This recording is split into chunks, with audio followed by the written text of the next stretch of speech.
Welcome to Westmoreland Community Connections, a look at issues and happenings on Classic Hits 107.1 WHJB. Here now is your host, Chad Amond, President and CEO of the Westmoreland County Chamber of Commerce.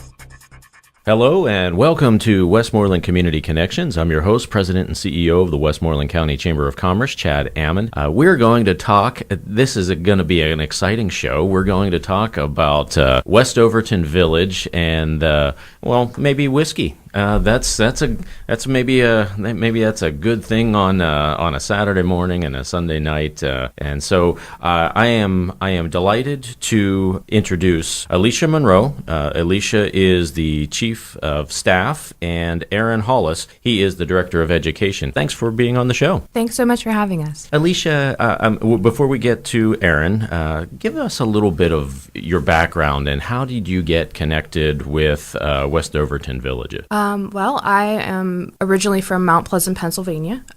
This has been my hometown for my entire life. I had lived in Pittsburgh for a short time and came back to the area.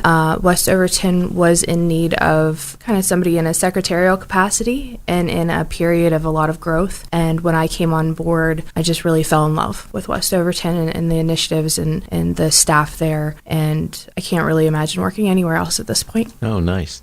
Well, Aaron, how did you get connected with West Overton as the Director of Education? Sure. So I was born and raised in Scottsdale, and I was working on my undergraduate degree in archaeology over at Pitt Greensburg. And I happened to be driving by the museum one day and saw they were looking for volunteers. So I signed up, and I wanted to work in their collection with the archives or the artifacts. And then when it came time to open the museum for tours, they said, hey, surprise, you're going to give tours. Right. Which I didn't feel equipped to do, but I really fell in love with history, West Overton's history especially, and connecting people to the past. So when it came time for me to decide what I wanted to do after that bachelor's degree, I chose to pursue a master's degree in public history, which is just that, connecting people in the past. And so that's sort of how I've stayed at West Overton this whole time. And when I finished graduate school, they were able to bring me on full time as Director of Education. Oh, good. Well, I have been to West Overton countless times, and I think it's really cool. I mean, and some of the people in, wherever they live, they maybe they live in Dallas and they never have been to a key point in Dallas, or maybe they live in Mount Pleasant or Scottsdale and they have never been to West Overton Village. I think that we need to give the listeners a little bit of the background and the history of West Overton Village and how it is so important and how it has impacted all of southwestern Pennsylvania. Well, that is a really big question, and I could probably talk about it for an hour at least. But my quick elevator pitch for West Overton is that it was a historic village built by a family of Mennonites who made a fortune distilling rye whiskey. But to expand on that, in 1803, the Overholt family started a farm, and on that farm they also had a distillery. And by the end of the century, they had evolved that village to be an industrial village that was built around their distillery, that expanded from a small log cabin building to a 6-story, world-renowned distilling company, with also a coal mine with 110 coke ovens, a coverlet blanket weaving factory, and all the businesses needed to make those operate, from a railroad to a barrel cooperage, to the malt house, to everything from 200 buildings. There were 50 people who lived there. 50 buildings, 200 people who lived there. They had their own school, their own church, their own post office, their own general store. So West Overton really embodies this area's and really the country's industrialization, beginning as a small family farm at the beginning of the century to this industrial, really a powerhouse by the end of the century. So it embodies our story of agriculture to industry. And we're also the birthplace of Henry Clay Frick, which is just one facet, as you can see, of our large story. So Henry Clay Frick was born there December 19th, 1849. And so there's quite a bit happening. So Henry Clay Frick, of course, being born there gives the site importance. But also we can almost look at West Overton as sort of the birthplace of American whiskey. There were a lot of rye whiskey farmers in western Pennsylvania in the late 1700s, early 1800s. And a lot of people think that after the Whiskey Rebellion, all these distillers ran to Kentucky with their tail between their legs and started making bourbon, when actually a lot of them continued to distill whiskey and produce rye whiskey there, so that by 1900, there were 12 distilleries in Westmoreland County. This was a rye whiskey capital of the world, and it was a formidable industry until it was gutted by Prohibition. And West Overton really represents that. So that's kind of a nutshell of our story. Yeah, that's a good nutshell. But one of the things that probably gets a lot of attention is the Henry Clay Frick was born there. Give a little bit more of a description what Henry Clay Frick did to impact all of, well, maybe all of the world, but born in West Overton Village, and his impact on the steel industry, it probably helped to make Pittsburgh. Absolutely. Not only helped to make Pittsburgh, but helped to make the country. Henry Clay Frick is a very misunderstood person, and for a lot of reasons has gone down as probably the most hated man in America. There are still, I'm sure, retired miners and children of retired miners who have a strong hatred for this man. But there are a couple things. Yes, he was born at West Overton.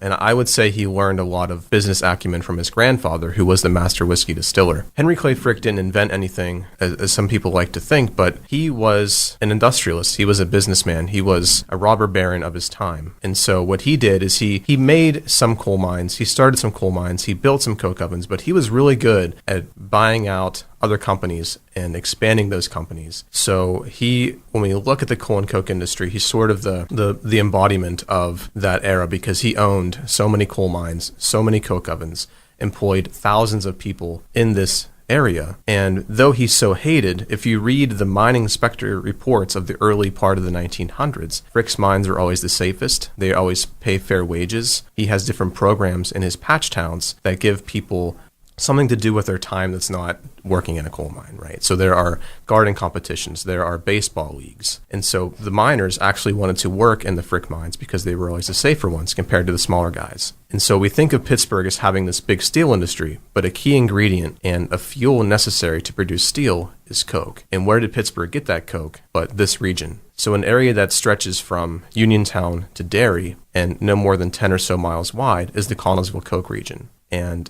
in the early part of the 1900s, 1/3 to half of the nation's coke supply is coming from right here in this little region that has between 33 and 50,000 coke ovens. And Frick owns a large portion of those. So that's his importance, sort of a trailblazer in the early 1870s of this industry. Well, you're listening to Westmoreland Community Connections on Hometown Classic Hits 107.1 WHJB. I'm your host, Chad Amond, president of the Westmoreland County Chamber of Commerce. We are talking with Aleasha Monroe, and she is the chief of staff for West Overton Village, and Aaron Hollis, he is the director of education for West Overton Village. Your executive director, Jessica Katie Barclay, has been an instrumental leader with West Overton Village, but you have grown over the last several years and are making an impact on the tourism and the hosting of events. But some of the listeners, maybe they say, I've heard of this, but where are you? So maybe Aleasha, you can give that. Where is West Overton Village, and can people come and tour and visit West Overton? Certainly. So West Overton is technically in Scottsdale, East Huntington Township. We're not in the borough proper. Right off of 119. So if you were traveling from Pittsburgh towards Seven Springs, we would be along that route. West Overton, we're becoming more integral to the community as we go. As we grow, it's a really exciting time of hosting events. And being in this area, we find we can really be useful to the community. There's not as many things to do in our little rural community as there might be in Pittsburgh, but we're finding that we can really be this community center. I feel like being in this rural area gives us a unique opportunity to fill a niche so that people don't always have to leave the rural area, even to go to Greensburg. Right. Well, one of the things that probably you get asked often is, you host events, you have whiskey events, the chamber hosts a program there each year for Southmoreland School District and Mount Pleasant School District. But one of the things that you probably get asked is, can I just go and tour the tour West Overton Village and maybe do a whiskey tasting. Is that something that is an option for or people in Westmoreland County and all over? Yeah, definitely. That's sort of our bread and butter. We're just wrapping up for the season, but we're still offering tours by appointment. So just give us a call and you can come for a tour. But let me tell you what a typical tour experience is with us. So you can come and you'll tour the Overholt family's homestead, which includes their 1838 home, their 1803 spring house and smokehouse, as well as their summer kitchen. And that's all a guided tour. And and the spring house is also, of course, the birthplace of Henry Clay Frick, so you'll learn about him there as well. And then across the street is their 5.5-story distillery building.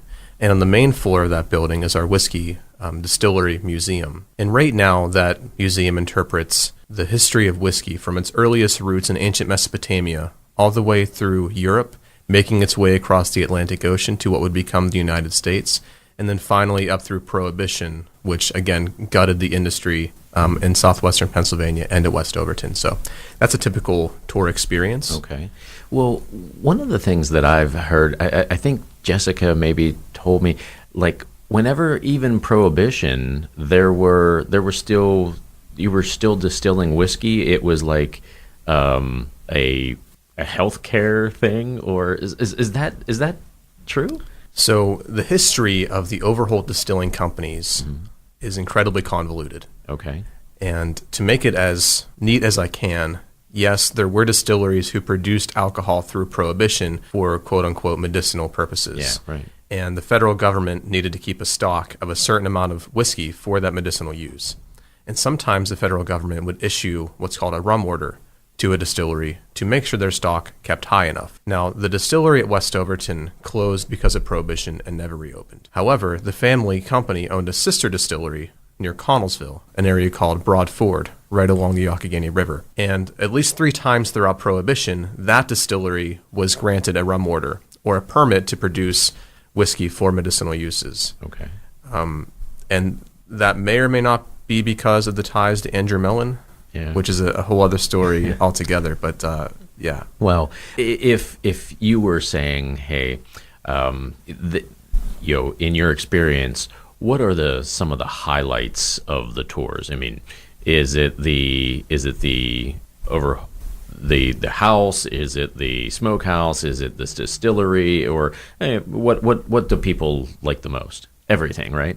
Absolutely.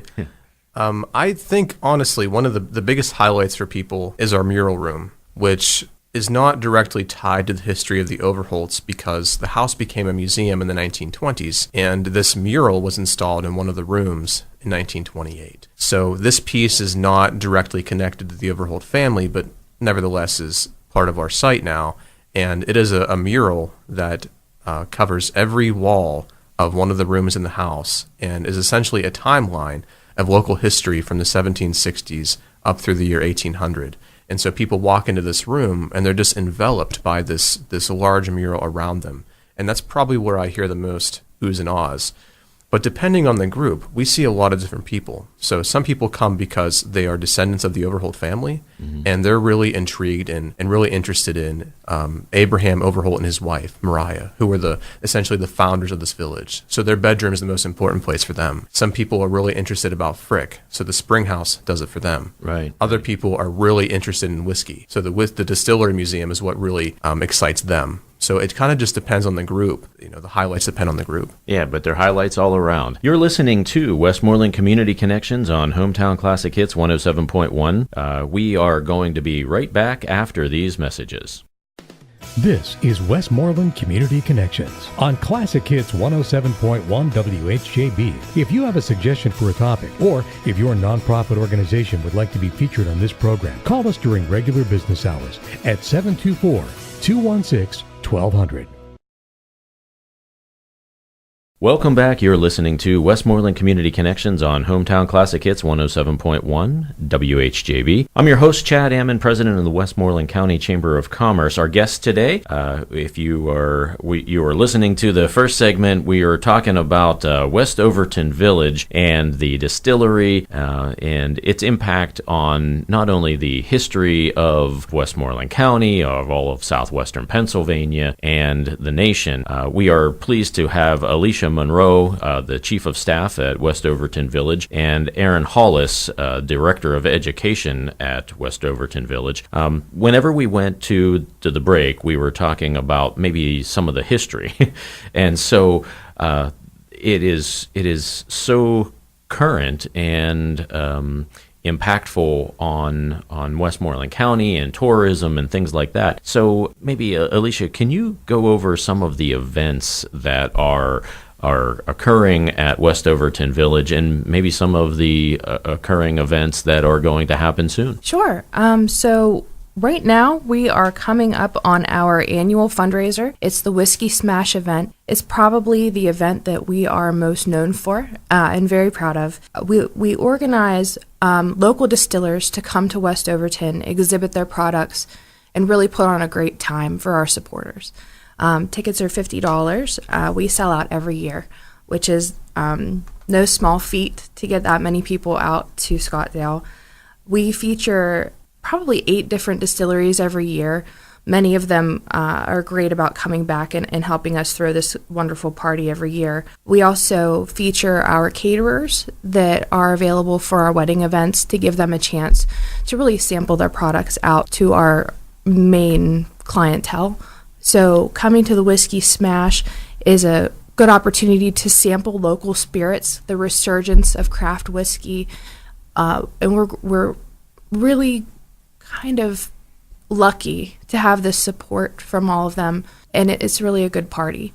So right now we're almost sold out. Oh, wow. I expect probably 220 people. Will be pretty full. We'll have some basket raffles, some good spirits, some good drinks, good company. When is the event going to occur? It is Saturday, November 17th from 6 to 9. Okay. Well, are those distilleries going to be local? I believe the farthest away is right above Philadelphia. Okay. So Dad's Hat Rye is from there. We have people that are very close by, like Tall Pines Distillery. Mm-hmm. They're just up past Donegal. Barrel 21 from State College. Liberty Pole Spirits from Washington County as well.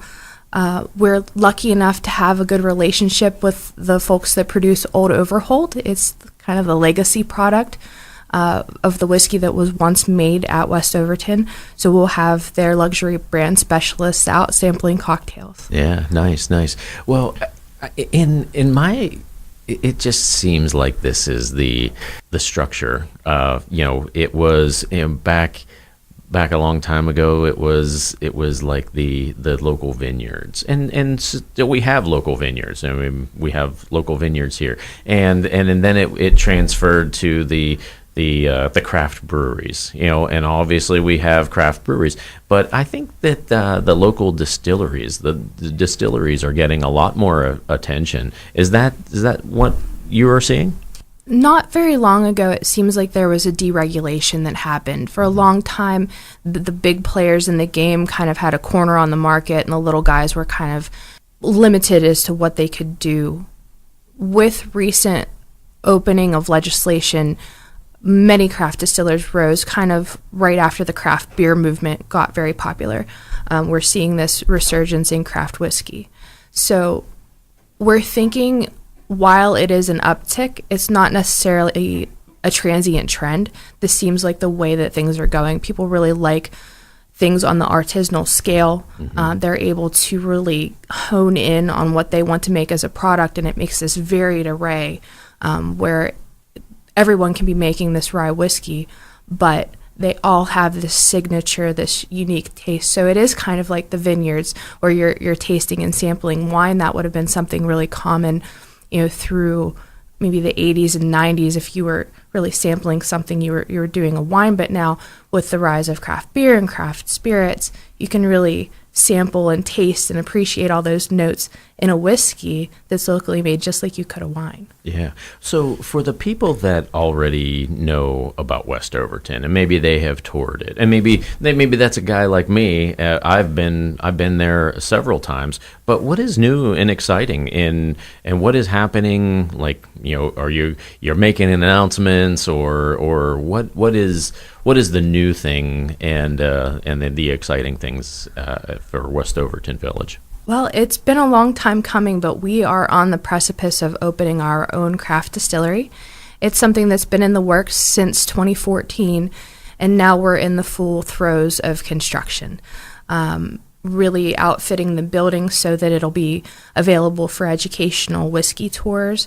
You'll be able to see how it's made, smell the process, taste the process, really get hands-on in that space, and be able to open up the top floor to events so that you could host maybe an upscale function for 30 to 40. So we really had to figure out all of the licensing, all of the state regulations, and then figure out how we were going to fund this, what contractor we would use. And that was a very long process. But now we're at this really exciting stage where we can say we're probably going to make our first pass at making whiskey in the spring. That is exciting. It is. That's great. You're listening to Westmoreland Community Connections on Hometown Classic Hits 107.1 WHJB. We're talking with Aleasha Monroe and Aaron Hollis, two key leaders from the West Overton Village in the south part of Westmoreland County. We're not going to say it's along 819 or 119. It's close to Mount Pleasant and Scottdale. If people want to tour the distillery or the West Overton Village, how do they go about it? What do they do? Do they call you? Or is it open every day? Or how does that work? For the month of November, I would say to give us a call or send us an email.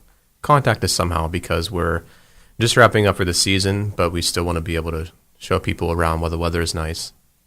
Typically, we open in May for tours. Okay. But because of an exhibit we have coming in February, we're going to be opening early February for tours of the Distillery Museum.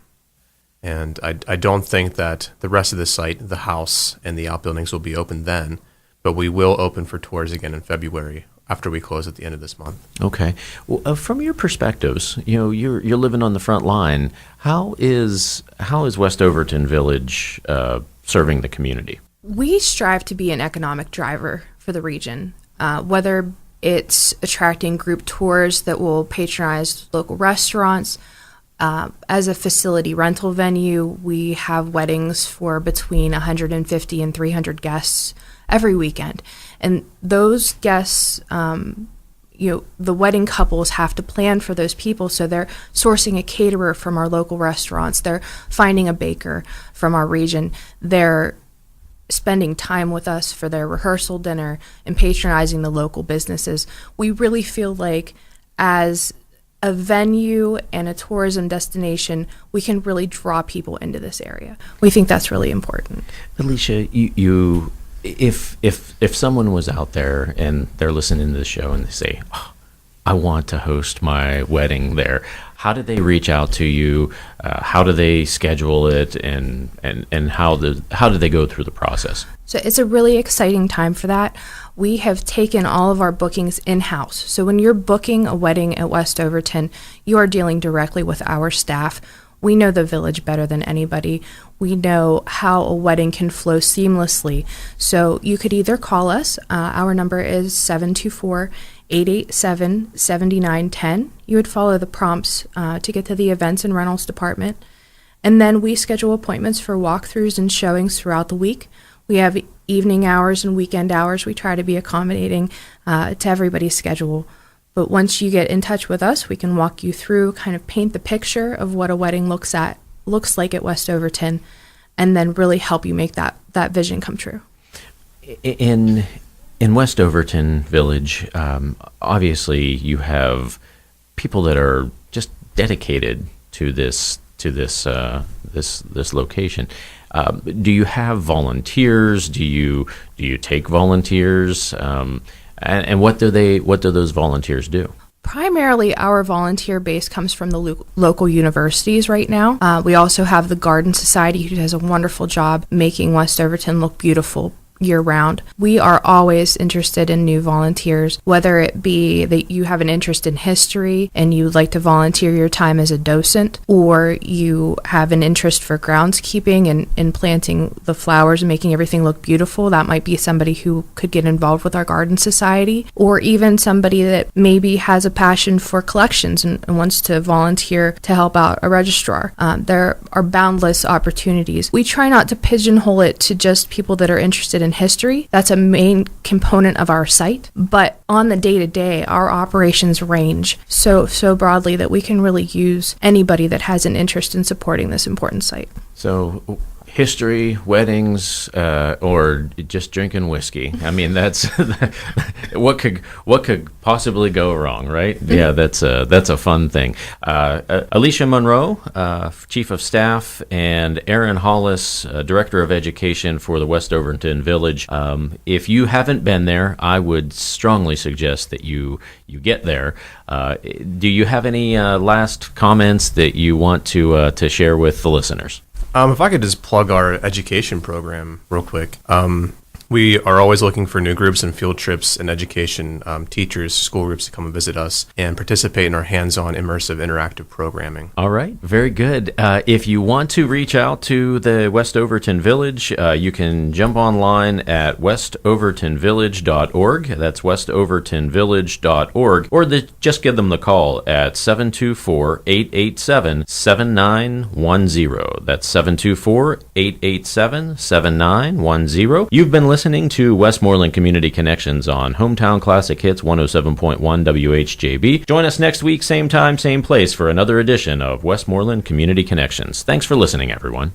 This has been Westmoreland Community Connections, a look at issues and happenings in and around Westmoreland County. Join us again next week on Classic Hits 107.1 WHJB.